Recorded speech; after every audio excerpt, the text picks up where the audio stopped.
What's happening, YouTube? It's Till.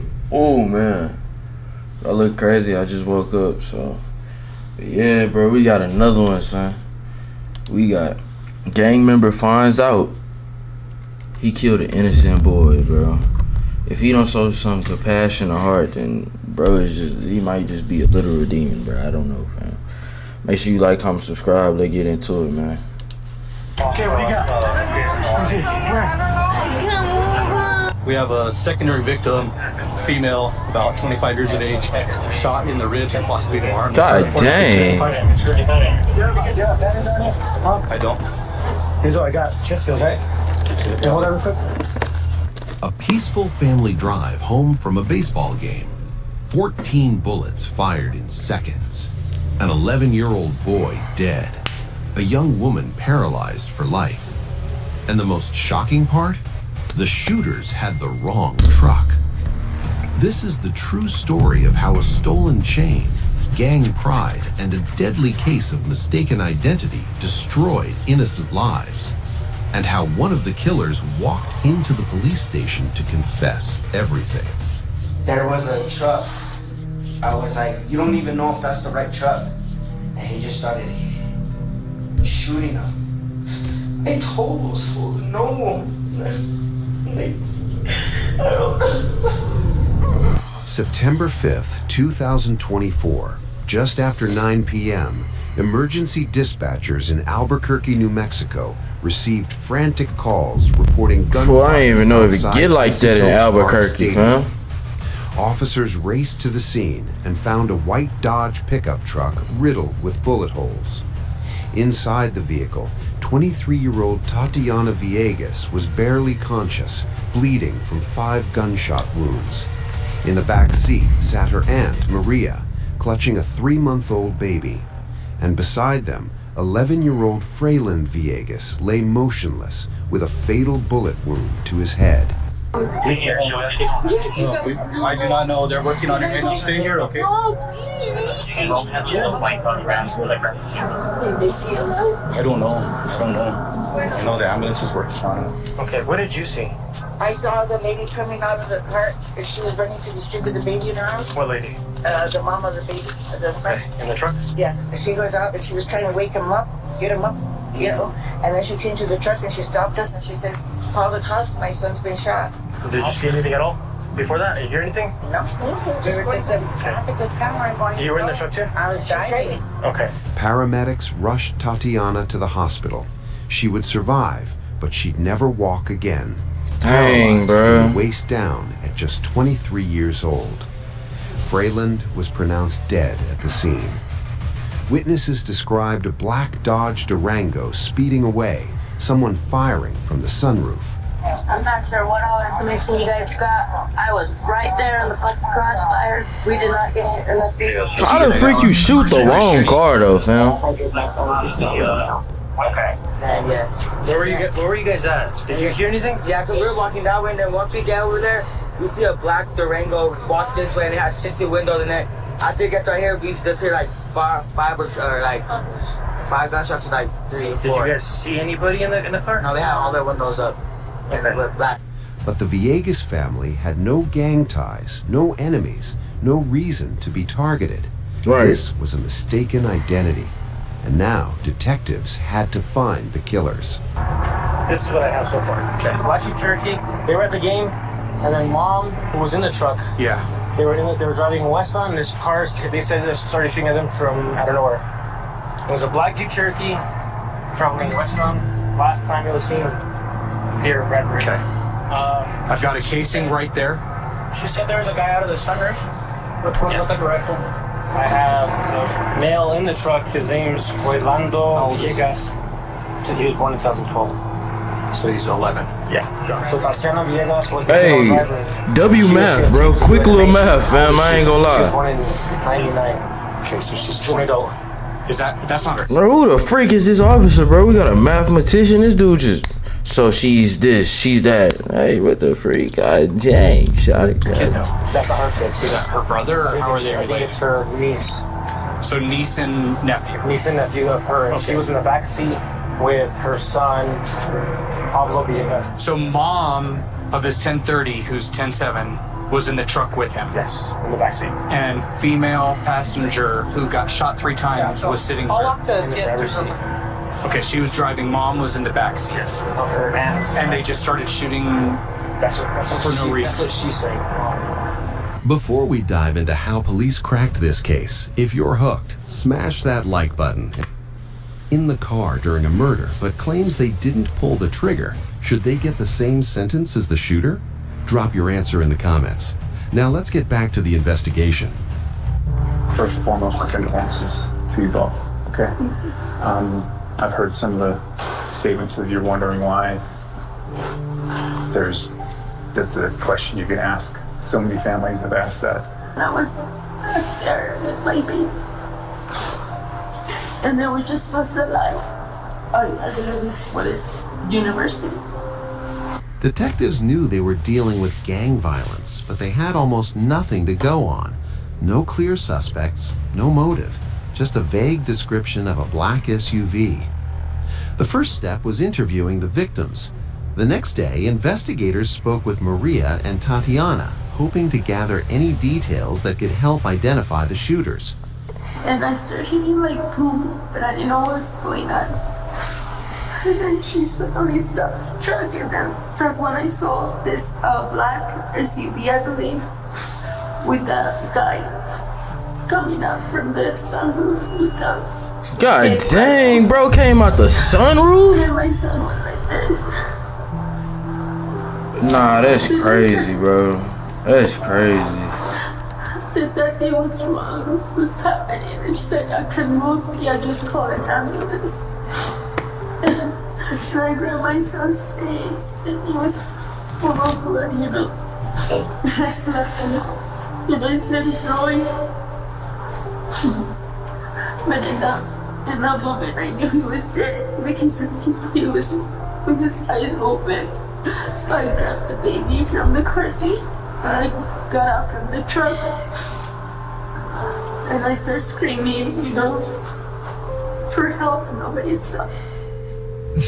Maria explained that her family had been at the baseball game that evening. After it ended, they were simply driving home when a black SUV pulled alongside them. A man emerged from the sunroof with a rifle and opened fire without warning. It happened so fast she barely saw anything. Tatiana's account was crucial. Despite being in critical condition, she worked with detectives to describe what she'd seen. Hello, Tatiana. My name's David. I'm gonna go easy with you, okay? Pleasure meeting you. Okay, sorry it's meeting you in such a way. The reason why we're here is I'm the primary detective handling you and your nephew's case. Okay. So all I heard was like boom, boom, boom. And then I turned and looked at my auntie and I was like, did we hit something? Or that's when I just felt my body go numb, like my stomach. Dang. Okay. So you said you heard the distinct of boom, boom, boom. Okay. When the car started to pass you, when you're looking at the car, could you see over the top of the cab of the car? Was it higher than you? Or was it lower than No, you? it was like after like the shots, like they stopped, and that's when I saw the guy at the top. Okay. shoot. Okay, the guy on the top shooting? Okay. Did you ever see the driver of that car? No. Okay. When the car went by, how many people were shooting at you? I only saw the guy whenever he passed me, who was at the top. I only saw him. You only saw one guy. One Okay. guy shooting. And he was standing at the top of the sunroof. She confirmed that only one gunman had fired the shots. A man Bro, standing still gonna through take the that lick sunroof, that was in that but car, she though. couldn't identify him. Even if he Everything wasn't had happened shooting. too quickly.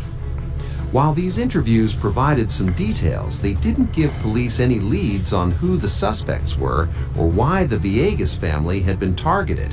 But then the case took a dramatic turn. Anonymous tips started flooding into the police department.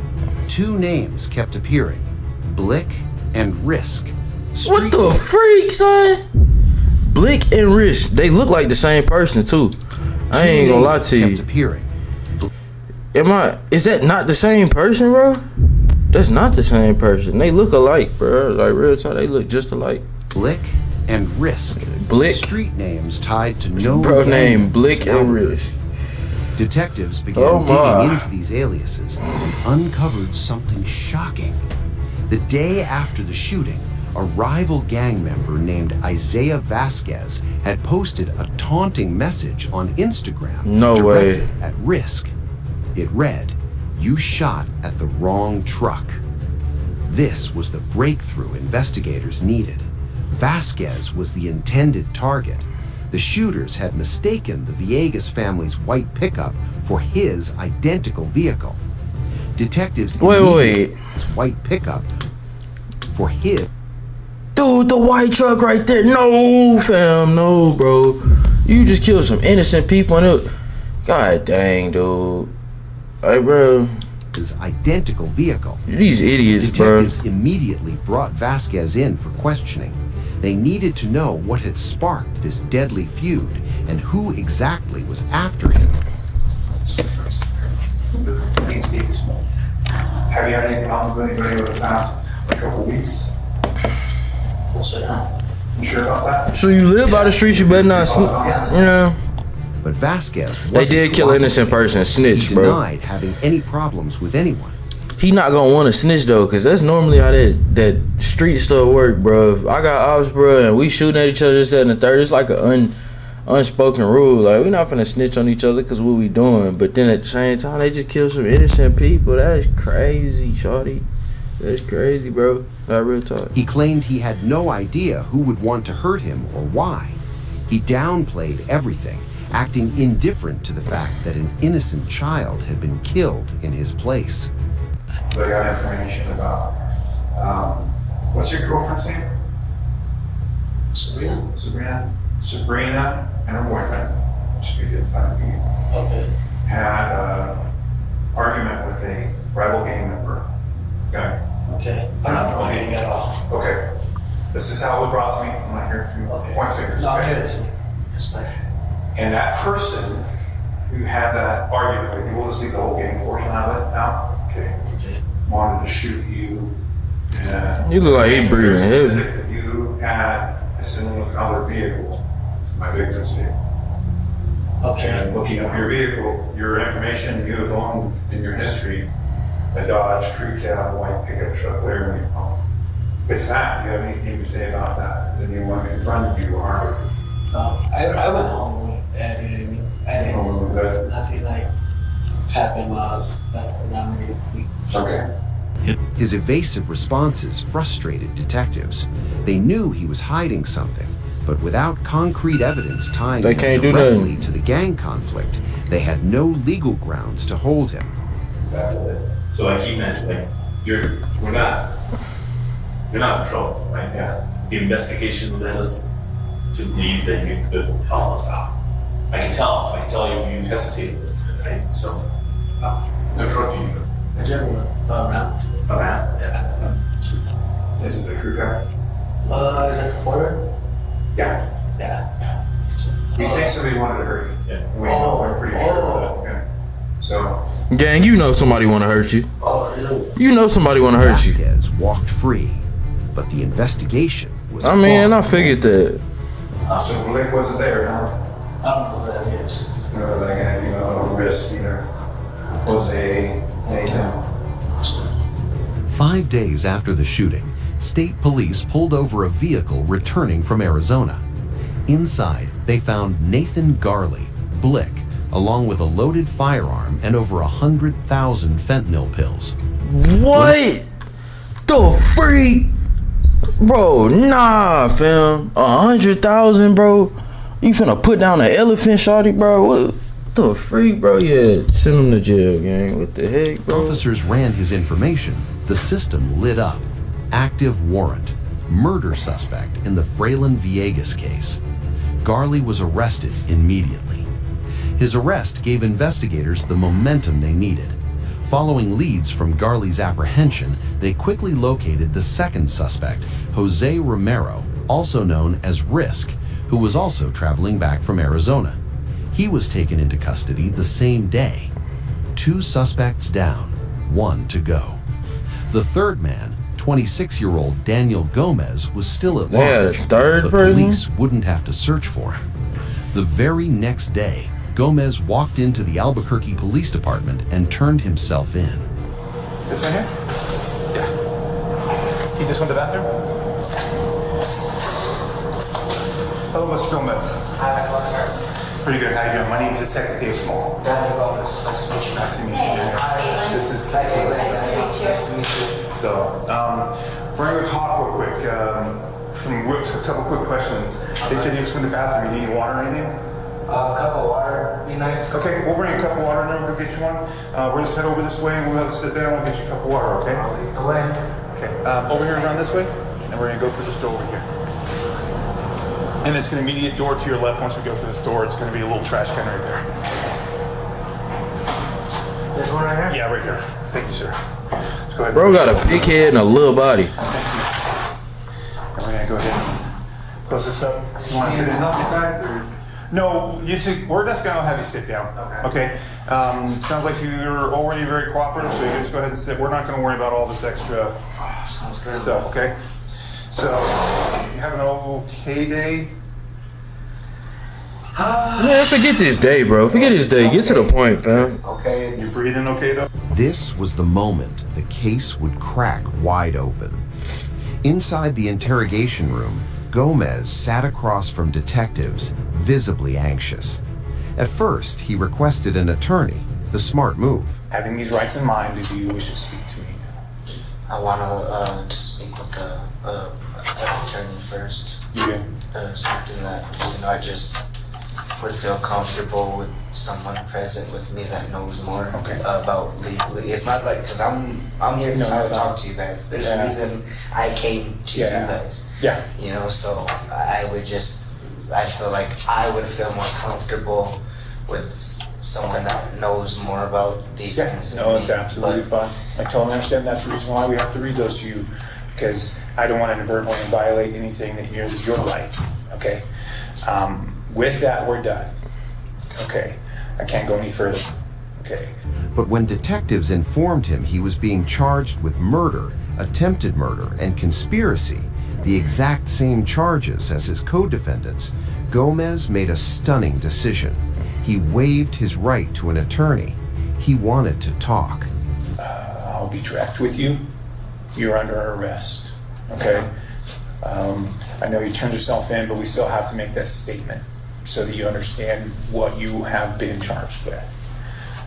You've been charged with an open count of murder. Okay? To include numerous other, like shooting from a motor vehicle, attempted murder. Now he want to talk. Yeah. You was in that whip, bro. You was in that car. I don't know actually the specifics of it. Each one of you have the same charges. Each one of you. Okay. It is up to the rest of my investigation to do my best to articulate a specific. If it doesn't, everybody gets charged the same. Okay. With that, you need any food. Can you eat at all? You sure? Okay. Glad your daughter's taken care of. We're gonna get you back to your cell real quick, okay? And then I'll get that paperwork done really, really quick. Okay, and we'll get you out there. All right. As for us talking again, I can't talk to you for 14 days. So it's gonna be a little while. Your constitutional right says I can't speak to you or ask any questions. If in that time inadvertently you have been assigned a defense attorney and if you want to sign sometime, they might be at 14 days. But legally I can't go create an interview with you for 14 days. Okay, after that 14 days, like the 15th day, I can chat with you. So I got a question, just a question. If you That's fine. I can answer questions. If I was to speak to you guys today, what would happen exactly?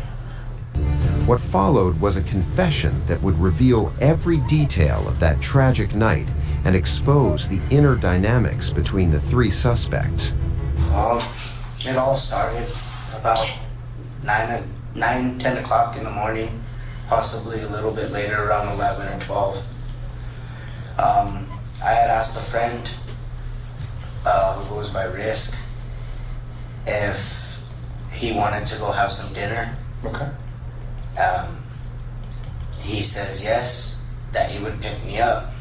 When he picked me up, there was another guy named Blick. Oh my goodness, bro. What the freak Risk and I Blick? only know him too well. It was my first time really meeting the dude that day. Okay. I have known Risk for a long time, known like his family and stuff, but I've never known his friends. So Okay.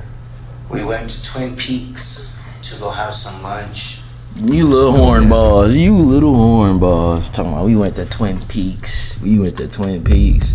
Do your research if you don't know what Twin Peaks is. Explained that he'd known Romero for years, but barely knew Garley.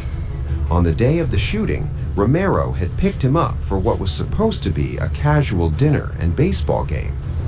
And when we were there, he had asked me if I would like to join him to a Isotopes game because they had an extra ticket. So during that time I said yes. We had finished up eating, and then we went to play some games at his house. Okay. Which was, I believe, somewhere on Montgomery or something like that. So we leave his house, we're headed towards the game, everything's okay. You know, we get to the game. Once we get inside, we start looking for our seats. We grab a couple of food and drinks. So we start heading to our seats when I didn't really know the situation. All I knew is that a dude, he goes by the name of, or at least that I know is Bostonetto. Bostonetto, okay.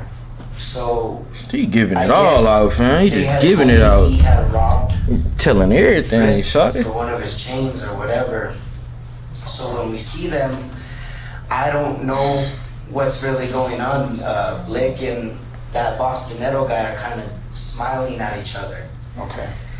And I'm not really thinking much because I'm looking at the game. Yeah. At the stadium, Romero spotted a rival gang member, the same person who had stolen his chain weeks earlier. After the game ended, the three men got into Romero's black Durango and started driving around. Well, when I turn around, Blick calls Risk and he goes, look, there's that fool or whatever, and they're talking. So they're like walking towards him, and I start tripping behind just because I don't know what's going on. Yeah. So I start trailing behind, and all of a sudden,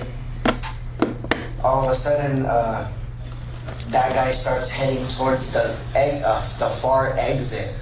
Okay. All the way. Okay, so here's the stadium, right? Here's what we were. There's an exit right here, but if you keep walking all the way around to the end right here, I think they left at that exit because that's where they were following him. I stood behind, I didn't really go towards where they were following him at. When they came back, Riz says, hey, we have to go. I said, why? He says, because I have to go pick up my daughter, so we have to go. Okay. So I said, all right. So we exit the thing, and Blick says, he turns to Risk and he says, hey, that fool's circling around with some homies with the Mac looking for us. Gomez claimed he had no idea what was about to happen. When Romero spotted the white pickup truck, Gomez said he immediately questioned whether it was even the right vehicle, but Garley didn't care. So they jumped in the car and they pulled up to me and they told me to get in. So when we were leaving, we were about to leave, I was like, hey, can you just take me home? I'm not, you know what I'm saying? I'm not really feeling comfortable. He's like, just hold up, we're looking for somebody real quick. And I was like, who? And he just kept saying, my cousins. So I was like, all right. Well, when we seen, okay, so there's the light, but before the light, there was a truck, a white truck, Dodge truck, and Blick goes, look, there's that truck. So I was like, you don't even know if that's the right truck. I said, stop acting like an idiot. I said, Riz, take me home. And Riz, I'll just shut the up. Oh. And he clocked the gun and they just like snap. took off. And I ducked and I screamed no. And he jumped out the sunroof and he just started shooting them. And so they flew all the way back to... He climbed through the sunroof with a rifle and opened fire without hesitation. 14 shots in rapid succession. Gomez insisted he screamed at them to stop, that he wanted no part of it, but it was too late. Risks, and I was crying. I said, you guys gotta let me go home, you know? And that's when Blip turned around and he told me, he said, if you tell anyone about this, go to anyone, They gonna get you gone. I know where you stay. And I told him I wouldn't say nothing. And it's haunted me for a while now because it was just an innocent baby. And I told those fools no. They just wouldn't let me out the car. I just wanted to get out the car. I didn't want to be in that situation. I didn't want to be in that situation at all, sir. I'm sorry. I don't know. I stopped hanging. That was my first day ever hanging with them. I stopped immediately right after that. I'm sorry I didn't come sooner. I was just so scared for my life. I'm still scared. I don't know what's gonna happen to me. 5 bullets hit Tatiana. 1 killed Freyland. After the shooting, Gomez claimed Garley threatened him directly. If he told anyone what happened, Garley knew where his family lived.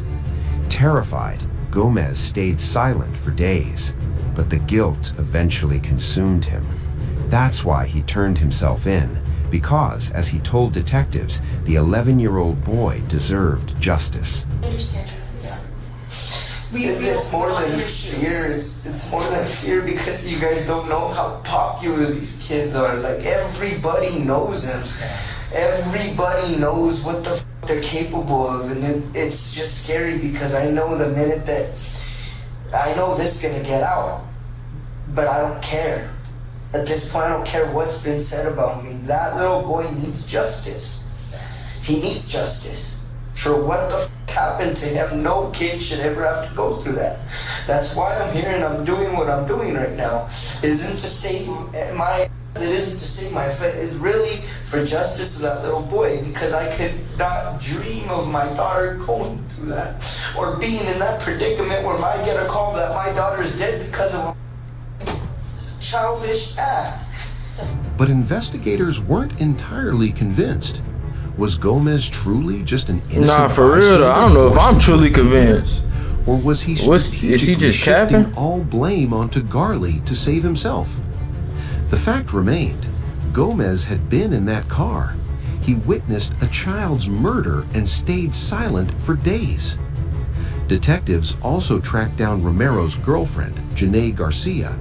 She backed up parts of Gomez's story, confirming that Garley had been the shooter. But as Romero's girlfriend, her testimony seemed biased. She had every reason to protect him. So why y'all gonna interview him if y'all know it's gonna be biased? Tampering with evidence for helping Romero and Garley dispose of the Durango after the shooting. Do you know where that vehicle, the other vehicle, what kind of vehicle is that you said that it was belonged to Nathan? The Durango. The Durango? The black Durango. Do you know where that's at right now? Right now, no, sir. Okay. I don't know what Nathan did with it. Okay. Do you know where it went the night after the shooting? No, sir. I mean, no, detective. Okay. I know, cause I'm not involved in the guys, and yeah. But and obviously he did live with me at the time, and I was overhearing him talk. Mm-hmm. And I know he was saying that he was just trying to get rid of it. Okay. Okay. In the end, all 3 men, Nathan Garley, Jose Romero, and Daniel Gomez were charged with murder, attempted murder, and conspiracy. Fraylen Villegas' death marked Albuquerque's second fatal child shooting in just 1 month, prompting Governor Michelle Lujan Grisham to declare gun violence a public health emergency. The Villegas family launched a GoFundMe to support Tatiana's recovery, raising over $40,000 from the community. But no amount of money could undo the damage. Tatiana would never walk again. Dang. Frayland would never come home. An 11-year-old boy lost his life because 3 men valued gang pride over human life, because they shot first and never bothered to verify their target, because revenge mattered more than innocent lives. The wrong family paid the ultimate price. So here's my question. Should Daniel Gomez receive the same sentence as the shooter, or does his confession warrant leniency? Drop your thoughts in the comments. I don't know, bro. I genuinely don't know, fam. Maybe he should probably be locked up just as much as them, fam. He's involved. I lost my son. He was 22, shot and robbed. I understand the pain. They're locked up. Some kind of piece. Death penalty. Death penalty, buddy? Okay. We got somebody who wants the death penalty.